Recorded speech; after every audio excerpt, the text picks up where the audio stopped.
আসসালামু আলাইকুম বন্ধুরা।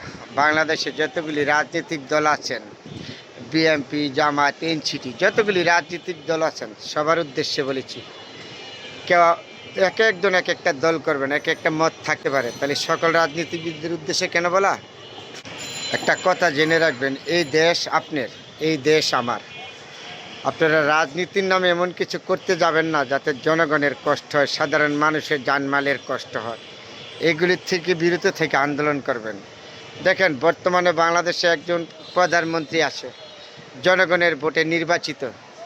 তাহলে বর্তমানে প্রধানমন্ত্রী, ওনাকে মানবিক প্রধানমন্ত্রী বলা যায়। তাইলে ওনার যদি কাজ খারাপ করে, আপনারা বিরোধী দলে আছেন, ধৈর্য দিবেন, সমালোচনা করবেন, সংসদ আছে, বিরোধিতা করবেন। এটা হলো রাজনীতিবিদদের নীতি। রাজনীতিবিদরা যদি রাস্তাঘাটে আন্দোলন করেন, তাহলে মানুষের ব্যবসা বাণিজ্য, সাধারণ জীবনযাপন এগুলি কষ্ট হয়।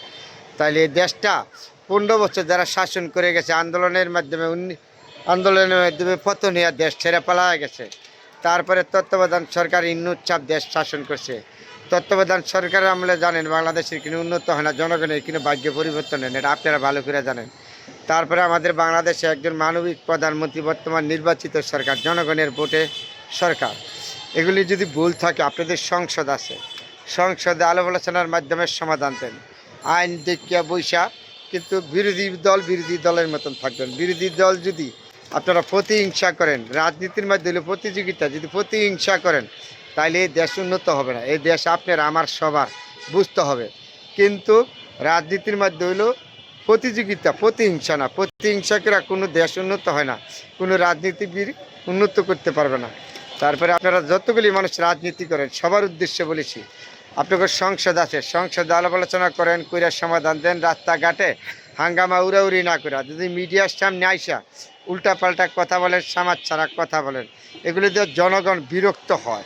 তার জন্য আপনাদের বর্তমানে নির্বাচিত যারা আছেন, বিরোধী দলের মধ্যে 76 জন আছেন, সরকারি দলে 214-15 জন, 20 জন, 30 জন যাই আছেন, তাই না? এইভাবে মিলাই আপনারা সংসদে আলাপ আলোচনা করে সমাধান দেন। রাস্তাঘাটে আন্দোলন করে মানুষকে কষ্ট দিয়ে, বিরক্তি দেয়া।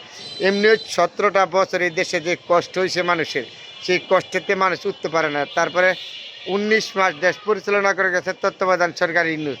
এই দেশের মানুষের বিশাল কষ্ট, ব্যবসা বাণিজ্য দেখেন। অল বিশ্বে তেল নেওয়ার যুদ্ধ আরম্ভ হয়েছে। এখন তেল বর্তমানে আমাদের বাংলাদেশে তেল আছে, তারপরে বাংলাদেশের সরকার এখনও তেলের দাম বাড়ায় নাই। এটাও একটা সরকারের সফলতা, সরকারের ব্যর্থতা ধরা যাবে সফলতা। এগুলি নিয়ে সমালোচনা করেন। এর মাধ্যমে যদি আপনারা আন্দোলন শুরু করেন, দেশের অর্থনীতি তো এমনিই খারাপ। এর জন্য বলেছি, সকল রাজনীতিবিদদের জন্য আলাপ আলোচনার মধ্যে বইয়া ঠান্ডা মাথা করে সমাধান দেন। সংসদ আছে, সংসদে বৈশা সমাধান দেন। সকল রাজনীতিবিদদের বলেছি, যখন মিডিয়ার সামনে আইসা উল্টাপাল্টা কথা বলবেন, গায়ের জোরে, মুখের জোরে, আরেকটা রাজনীতিবিদের মন খারাপ হয়, তাহলে আপনাদের একজনের আরেকজন প্রতিহিংসা বেড়ে যায়। এগুলি ভালো না, দেশের জন্য মঙ্গলজনক না। আলাপ আলোচনার মধ্যে বৈশা সমাধান দেন। সংসদ আছে, সংসদে বৈশা সমাধান দেন। আবারও সকল রাজনীতিবিদ, সকল বুদ্ধিজীবীদেরকে সম্মান রেখে কথাগুলি বলেছি।